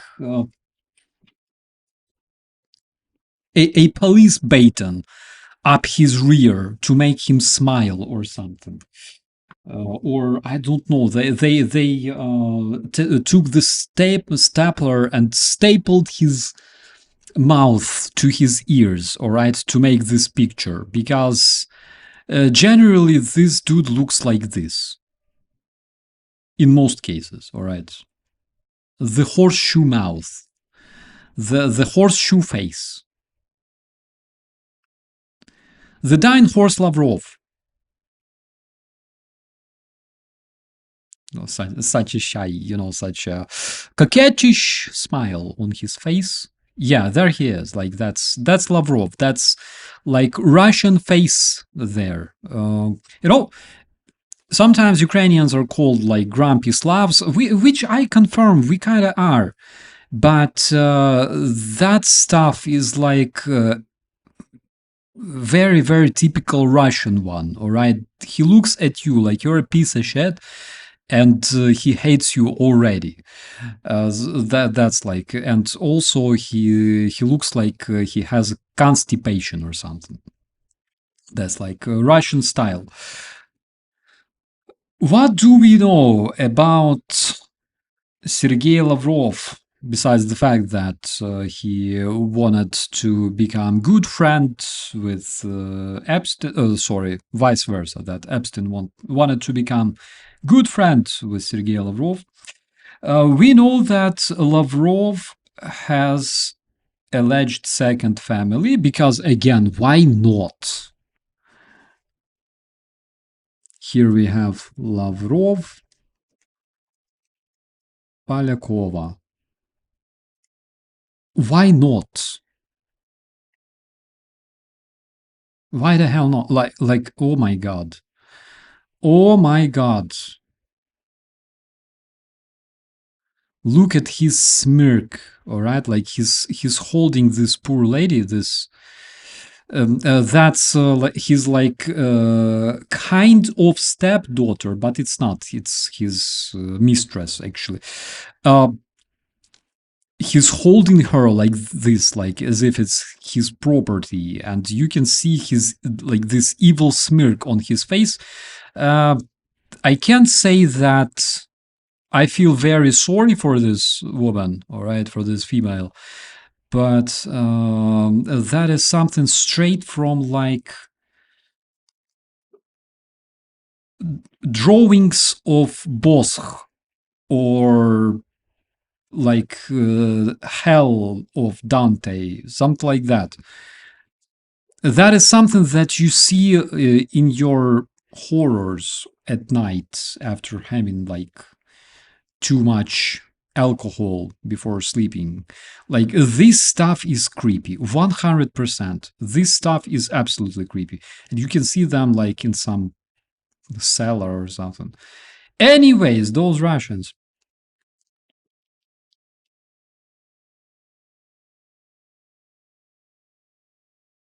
The hell with that?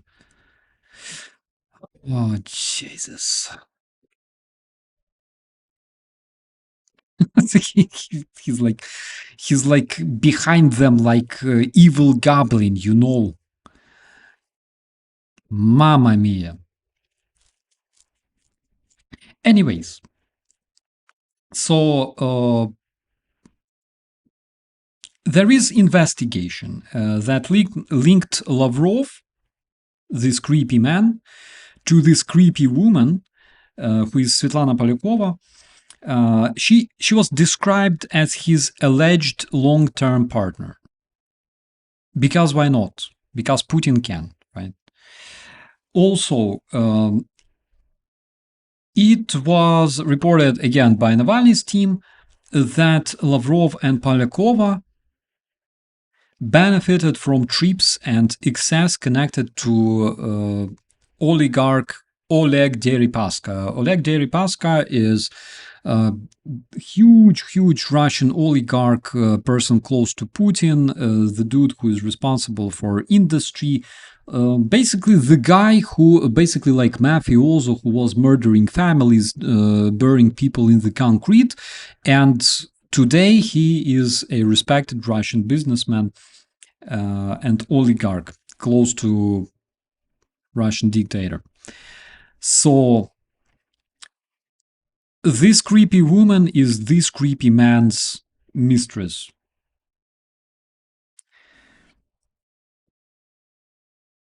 I don't know what to add, my friends, because I can continue. We have Alisher Usmalov. Actually, it's very interesting. Roman Abramovich, of course. We have Deripaska, we have Melnichenko, Kirimov, Sechin. We have actually a lot of them, but I believe that it will take much more time. So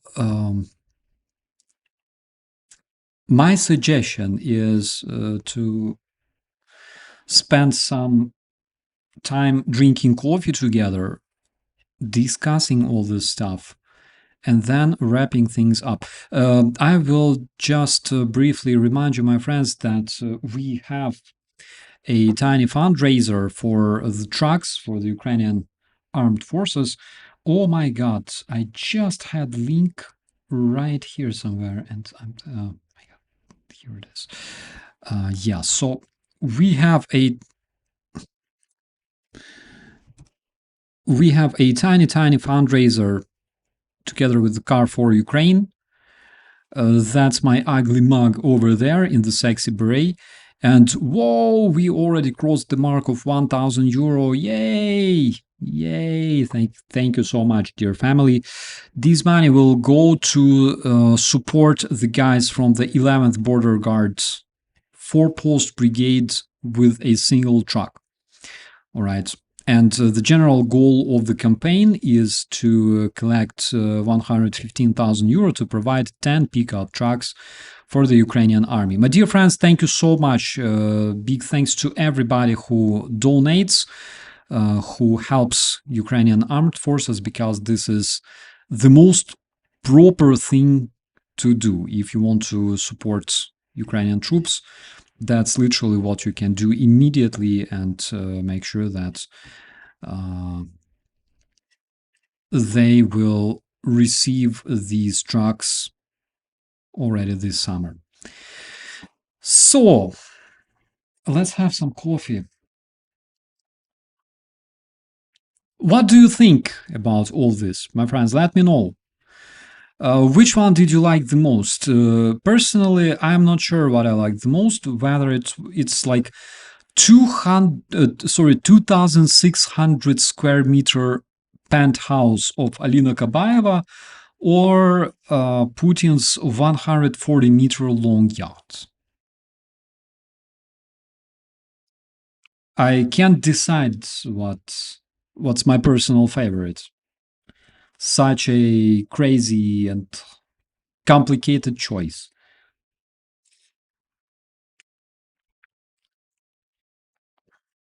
I think Solovyov's, I think that compared to all that stuff, Solovyov's apartment is actually much more symbolic, because the dude literally showed what he really is, what he thinks about, like, all this Russia, all that Russian propaganda, Russian disinformation. That's what he really is. He is literally a dude who works on the Russian television. That's literally his job, and he treats it like his job. And he's very, very upset that this villa was taken from him. Actually, I'm not sure if I can find this picture, this video, but there was actually video of Solovyov sitting like this and going, why did they sanction me? Why did they took my villa? I didn't do anything wrong. It was my home. I had a home in Italy. What did I do? It's unjust. It's completely unjust. It's unfair. And he's sitting there and like cries for his villa in Italy on a lake. Holy shit. Take a look at this.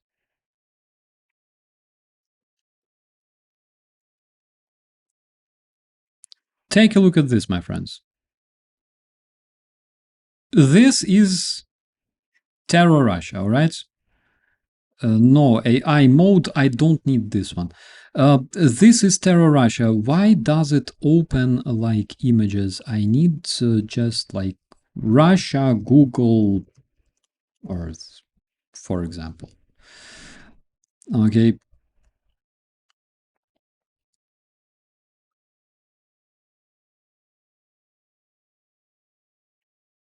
Let's explore the Earth. This is our beautiful planet, and unfortunately, biggest chunk of this planet is currently occupied by people living in the swamps. And when you look at it, there's so many lakes. There's like the whole seas on the territory of this, like, oh my God, like, look at this. The shore, the size of half of our planet. Okay.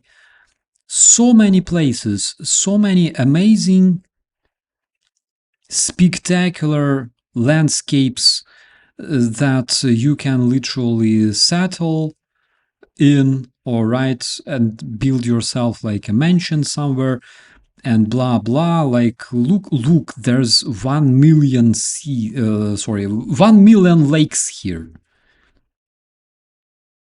Imagine what a dude like Solovyov could do here on the other side of the globe, having like a mansion the size of Wales, all right, over here somewhere, feeding mosquitoes as much as he likes. No, he went to Italy. Because who needs Russia? Russians don't like to live in Russia. They all dream about migrating to the United States, United Kingdom, or France, or Italy, like Solovyov. Solovyov enjoyed his Italian villa so much, so he freaking learned the language. To my shame, I still cannot learn the German language well, because I speak English 99% of time, even though ich lerne, all right, but still, my German sucks after 2 years. Solovyov speaks perfect Italian. Who knows? Maybe he has like Italian passport or something. Actually, I gotta check that one. But to me, Solovyov's villa is probably they can settle in Vorkuta. Jonathan Fink told me a lot of things about Vorkuta. Russians don't like to live in Vorkuta. Okay. Yeah. Russians don't like to live in Russia generally.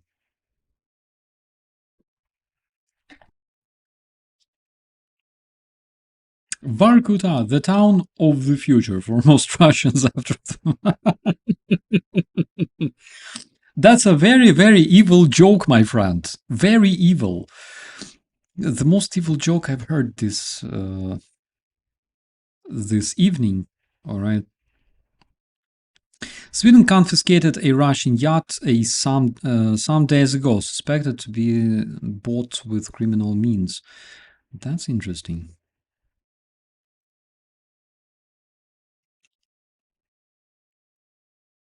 Currently in Russia, in Siberia, they have some very, very nasty natural disaster. It's not even natural disaster. It's when you do some crazy shit to the nature. And why is it always Italian villa? I have no idea. Literally, there's plenty of great places, not only in Italy, also in Croatia, for example. Serbia, he could go to Serbia. People in Serbia wouldn't mind, I think, having Solovyov there. But anyways, I was talking about the disaster in Siberia. Let me see if I can find it. Siberia growing, how to call it, pit.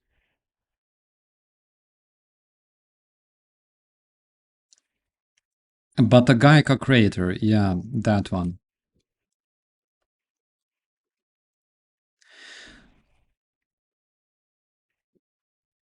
So what the Russians did is actually very, very crazy. There you have Batagaika crater. It looks like this. It's not a crater that that emerged because of some sort of impact or whatever. There were no meteorites, nothing like that. So the Russians did something, either excavated something or removed a bunch of trees or something like that. This is Siberia. There's permafrost in the soil, all right? Permafrost is basically frozen soil. It's a mix of frozen soil and ice, mammoth feces, and Russian ancestors, all right? So basically what they did they removed a bunch of trees here, probably excavated something, and this stuff started to grow. So initially it was kind of tiny, but why exactly it grows? It's because the permafrost itself melts, the trees collapse, and the hole grows. And the more it grows, the more permafrost is exposed to the sunshine, so it keeps melting. The more trees collapse. And this stuff is growing like crazy. You can actually see that like this, the walls of this crater, that's basically the permafrost. That's what it looks like. Okay, and it keeps growing. It was tiny in the beginning, and now it's freaking huge. Most probably, in the nearest future, like, I don't know, a couple of 100 years from now, it will engulf the whole Siberia. Who knows? But maybe it will happen. Yeah, but it's crazy. It's crazy what the Russians are doing to the nature. And this is Siberia. Siberia can be the greatest national park in the world. Siberia, like, if you don't spend your whole money on taking lands somewhere in Europe, if you don't spend your whole money on buying yachts and stealing money from Russian schools, like Russians do, all right, you can actually turn Siberia into a national reserve. National, I don't know, like indigenous Russian people can live there. All right. You can have like hunting grounds if you enjoy killing innocent animals. You can have all sorts of stuff, but Russians did like the best thing they could do, a fucking crater the size of Kyiv over there. Simply because Russians are so smart. Russia is a superpower, my friends. Never forget about this. Okay, because only superpower can create super craters on their own territory without caring much about it. And by the way, soon, you see those beautiful forests over there, soon they will all look like this shit. Seriously, literally, because this place belongs to Russia. This place is inhabited by a bunch of silly barbarians who literally don't respect anything. They don't respect life, they don't respect nature, and they don't respect their very, very own future. All right. So that's the case. It's crazy. I learned about it the other day from Mini Minuteman, I think, on a YouTube, and it's just insane.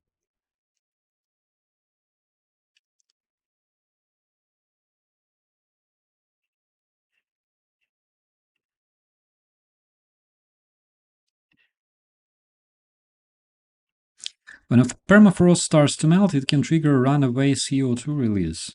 Ah, yeah, interesting. Looks a bit like Putin. I agree.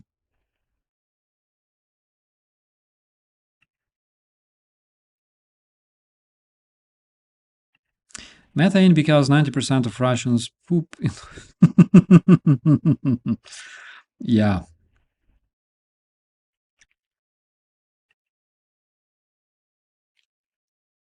It grows 30 meters every year. Yes, yes. Can't wait for Minuteman to finish Dark Roads. Yeah, I'm following those. I hope that he does in the observable future. Like, when I see shit like this, seriously,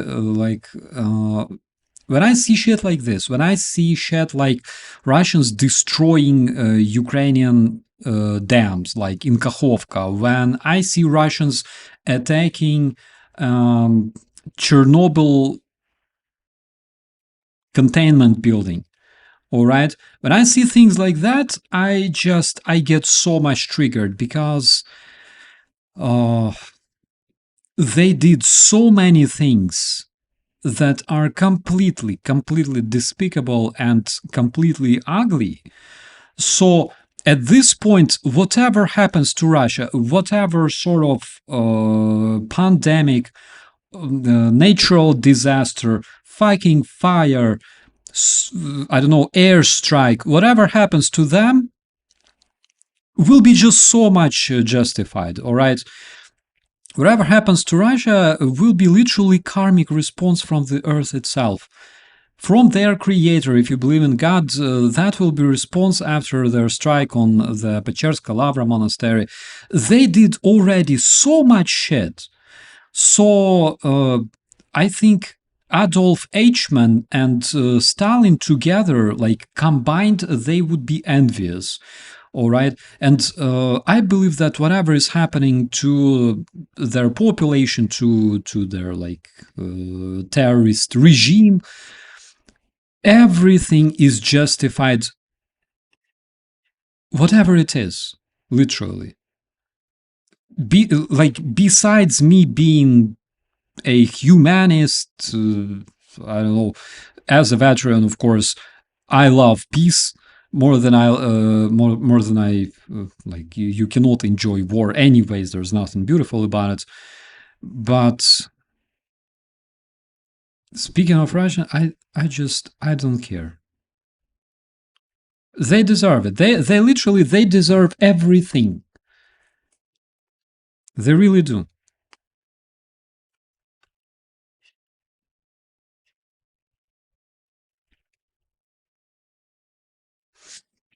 Okay, my friends. With that, I think it's a good opportunity to call it a night. Thank you so much for watching. Let me know what you think about this episode. Again, it's so good to see you, my friends. I gotta stream more. I gotta remind myself to stream more because sometimes I just feel extremely sleepy. I think it's still the result of the long COVID because I still need to sleep like once a day, 100%. And if I don't sleep once a day, I feel dead, completely dead, especially like early in the evening. And then, like in the middle of the night, I cannot sleep at all. So, with that, my friends, I wish you a beautiful day or night, depending where you are. Thank you so much for watching. Many hugs to all of you. No food talk. Oh my God. Okay. Let's briefly talk about food because I have something to show you. First of all, I thought what to cook to impress my lady. Like what to cook something that she didn't try yet. All right. And I came up with something extremely original. I cooked something very cool. I cooked like another portion of sushi. And you can see here sushi with salmon and avocado. On the left, there's hiyashi wakame salad. And on the background, you can observe Kronbacher. Yeah, the Kronbacher beer, which is very good. And also, we had, oh my God, where is it? And also, we had, like, immediately after having sushi, because I think Germany was playing. I think it was Germany. We also had, Jesus Christ, where is it? Oh my God. We also had a bunch of fruits, and basically it looked like this. All right, that's the football. I'm not the biggest fan of football. I tell you that. That's not my hand, by the way. You probably noticed. Yeah, but my nails are much uglier. But We had a bunch of fruits. Actually, we had some really, really good time until Germany lost in penalties. And that was the moment when I realized that, to me, the Mundial is over. So, avocado rolls are so California. I also like California rolls. I actually, yesterday, I made another portion of rolls. Literally, I went to Kaufland. I bought a piece of salmon, which was something like 600 gram, and that would cost me like 12 euro. And I turned this investment into almost 40 rolls of sushi. Not pieces, but rolls, seriously. And I cooked a bunch of California rolls, actually, like the inside out rolls. They were cool. We got a sausage press and been making homemade cabanossi. So this one is actually cool. Sausage press. I gotta check it out. You know, I was impressed to learn that Carlito, for example, has this like this circular saw, all right, to cut stuff. Because that's literally the most German thing ever. If you know just a bit about Germany, you would definitely know that like if you want your family, if you want your household to look even more German than it is, you gotta have like this stuff, because you can cut bread in like tiny slices, also meat, hamon, for example. Yeah, like slicer. Yeah. If I had one, all right, if I wanted to make my apartment look more German, which I can't at all. It looks very, very Ukrainian and chaotic. But if I wanted to make it more German, I would definitely install this machine. And every time before slicing bread, for example, or something else, I would wear like coat, protection goggles, rubber gloves. Carlito definitely knows how to do it 100%. Like, I mean, he's German. And then I would literally, like cut the stuff. Because safety on the first place. You gotta always think about it. All right. Apparently, I'm not as German as I thought. Who knows? Who knows? Like, since you're watching my channel, maybe you're turning Ukrainian. I don't know. That's something that we laugh about with Angelika, for example, all the time, because she's like she's a complete anarchist. She crosses the road when it's like red light. I'll be standing there for 3 minutes. I don't care.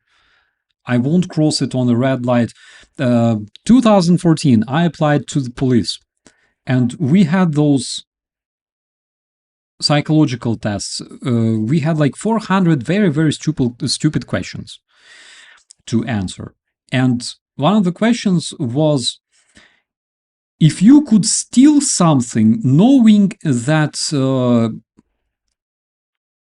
you won't face any responsibility, would you do that? I'm like, of course not. Why would I do it? Would you cross the road on a red light if there's no traffic? Of course not, because that's the purpose of the red traffic light, of the traffic light itself. It shows you red, you stay. It shows green, you walk. As easy as that. Rules are rules. Exactly, Andres. Rules are rules. That's why you have those things, all right? That's why you have traffic rules. That's why you have everything. And this is why our civilization works. All right. I love rules. I'm Ukrainian, but I enjoy rules. They're cool. Like, you follow rules, everything works. That's why Angelica like jokes every time that I am more German than all other Germans, which I don't really think is the case, but I don't know. I love German people. They're kind of cool. Okay. Yeah. Why I talked about those tests is because I'm like, would you do shit if you could avoid responsibility? I'm like, of course I wouldn't. Why would I do shit? Even if I can avoid responsibility.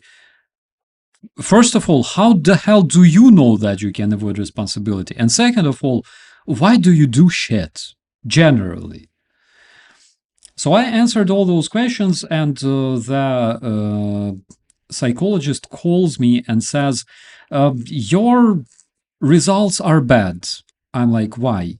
She's like, you're not supposed to answer like that. I'm like, why? Because the results show that you're like perfect policeman, everything is like good according to I'm like, yeah. She's like, can you answer the questions like more truthfully, more honestly? I'm like, how the hell am I supposed to answer these questions? That's my answer, literally. Like, I would not cross the road if there's a red light. Why would I do it? What's the purpose? Am I like Harry or something? Someone said like he was too hurry to live and he died young. All right, like, I'm not in a hurry. I can wait 3 minutes. Nothing changes. Yes, that was her answer. She's like, you are too honest, you must be lying. I'm like, what the hell do you expect from me? Okay, I took another test. Like, I imagine myself being like, corrupted Russian cop. Will you steal if you can avoid responsibility? Fucking yes.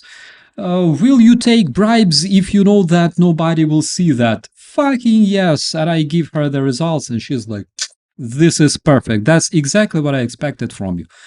I went out feeling raped, All right, my friends. With that, I'd like to wish you a beautiful day. And what I found here is actually a tiny, tiny storage of Kinder chocolate that I will definitely eliminate myself.